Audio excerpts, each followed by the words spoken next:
Les tensions interpays ont exacerbé les émotions, tant des joueurs que des supporters, ajoutant une couche supplémentaire à la pression présente sur le terrain. Le comportement de certains joueurs, notamment Chumaré, a été critiqué, engendrant ainsi une tension supplémentaire lors du match. Cela a eu des conséquences morales pour les joueurs impliqués, car chaque acte sur le terrain peut résonner bien au-delà du jeu. Le pénalty tiré par Platini a constitué un moment crucial lors des demi-finales de la Coupe du Monde, mettant en lumière la pression énorme exercée sur les joueurs.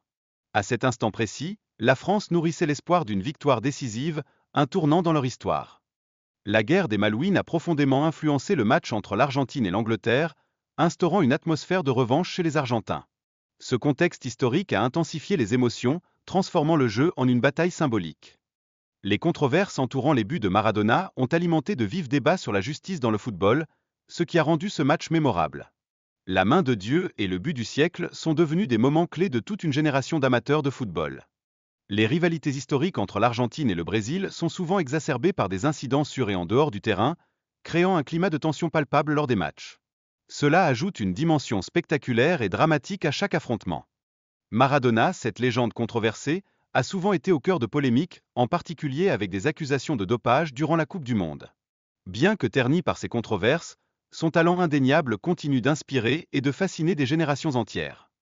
La FIFA a souvent été la cible de critiques concernant sa gestion des affaires et des scandales, incluant des cas de corruption et de pots de vin.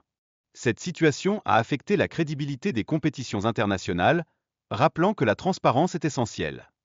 L'impact émotionnel sur l'équipe brésilienne et ses supporters a été colossal, particulièrement en ce qui concerne la santé de Ronaldo avant un moment décisif.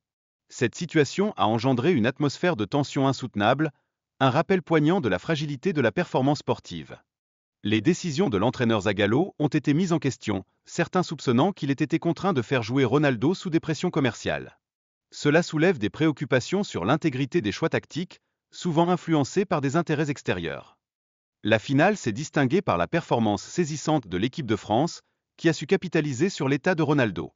Ce match a conduit à une victoire historique pour la France, marquant un tournant majeur dans l'histoire du football français. Les gestes emblématiques de Zidane, comme sa fameuse panenka, illustrent son talent exceptionnel tout en mettant en lumière la pression immense qu'il subissait durant la finale. Chaque mouvement sur le terrain devenait une déclaration, un reflet des attentes placées sur ses épaules.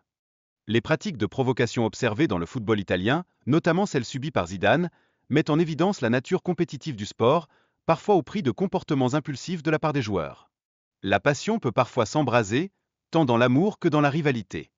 Enfin, la réaction des sponsors et du public suite à l'incident a révélé à quel point l'image des joueurs et les attentes entourant des figures telles que Zidane revêtent une importance capitale dans le monde du football. Cela illustre comment le sport, au-delà du jeu, est également une scène d'interaction complexe entre le talent et la perception.